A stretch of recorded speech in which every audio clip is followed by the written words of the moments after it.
नमस्कार मित्रों और मेरे प्रिय छात्रों, बटरफ्लाई चैनल में आपका स्वागत है।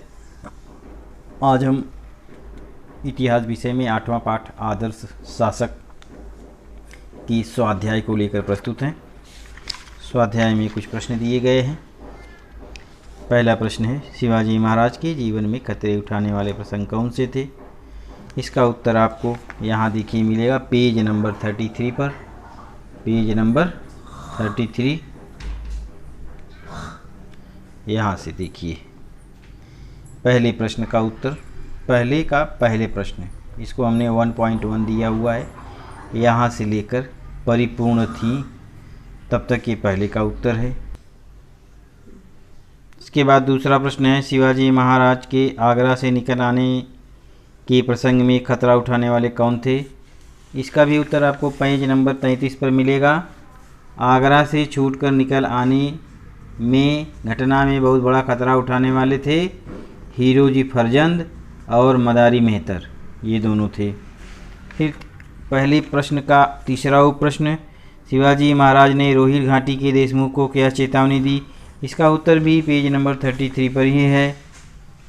यहाँ से 1.3 हमने उसको नंबर दिया है। रोहिल घाटी के देशमुख को प्रजा के प्रति अपनी कर्तव्य पूर्ण करने हेतु चेतावनी दी थी। उन्होंने देशमुख से कहा कि वह गांव-गांव घूमकर लोगों को घाट के नीचे सुरक्षित स्थान पर जाने के लिए कहें। उन्होंने कड़े शब्दों में कहा, इस कार्य में एक क्षण की भी देरी नहीं होनी चाहिए। इसका उत्तर यहाँ तक है। अब अगला प्रश्न है, पहले प्रश्न का उप प्रश्न, शिवाजी महाराज की कौन सी प्रेरणा भावी पीढ़ियों के लिए आदर्श बनी रहेगी? उसका उत्तर पेज नंबर 36 पर है। यहाँ से 1.4 हमने इसको नंबर दिया है। शिवाजी महाराज के स्वराज्यकार की और स्वराज को सुराज में परिवर्तित करने की यह प्रेरणा भावी पीढ़ियों के लिए आदर्श बनी रहेगी। शिवाजी महाराज महान राष्ट्र पुरुष थे। अब दूसरे प्रश्न का पहला प्रश्न है, इसको हमने 2.1 नंबर दिया हुआ है। 2.1 यहाँ से देखिए, यदि प्रजा का ध्यान नहीं रखा गया तो मुगल सेना आएगी, लोगों को बंदी बनाएगी और वह पाप तुम्हारे सिर पर होगा। शिवाजी महाराज इस बात का भी ध्यान रखते थे कि उनके सैनिकों से प्रजा को कोई कष्ट न पहुँचे। यहाँ तक इस प्रश्न का उत्तर है।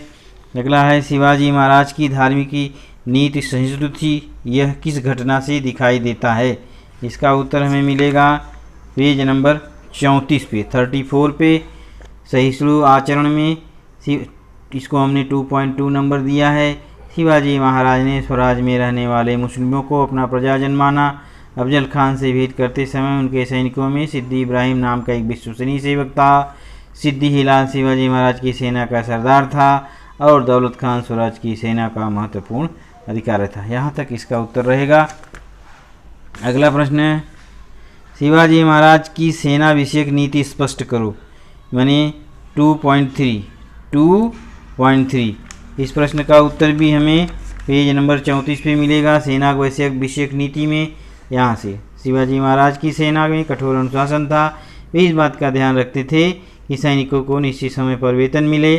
उन्होंने सैनिकों को नकद वेतन देने का प्रबंध किया। मध्यकालीन भारत में अनेक राज्य शासनों और अन्य क्षेत्रों में सैनिकों को नकद वेतन के बदले जागीर देने की पद्धति थी।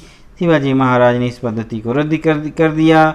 जब शत्रु प्रदेश में उनके अभियान चलाए जाते तो सेना को चेतावनी दी जाती कि इस अभियान में उन्हें जो कुछ मिलेगा वह सरकारी कोष में जमा करें। अभियान में वीरता और पराक्रम दिखाने वाले सैनिकों को सम्मानित किया जाता। युद्ध में जो सैनिक वीरगति प्राप्त करते उनके परिवार के भरण पोषण का भी ध्यान रखते। युद्ध में शरण आए हुए शत्रु सैनिकों का अथवा बंदी सैनिकों के साथ सद्व्यवहार करते। इसका उत्तर यहाँ तक रहेगा। अब हम आते हैं अगले प्रश्न की तरफ। प्रश्न क्रमांक 3, स्वराज की नौसेना का महत्वपूर्ण अधिकारी दौलत खान।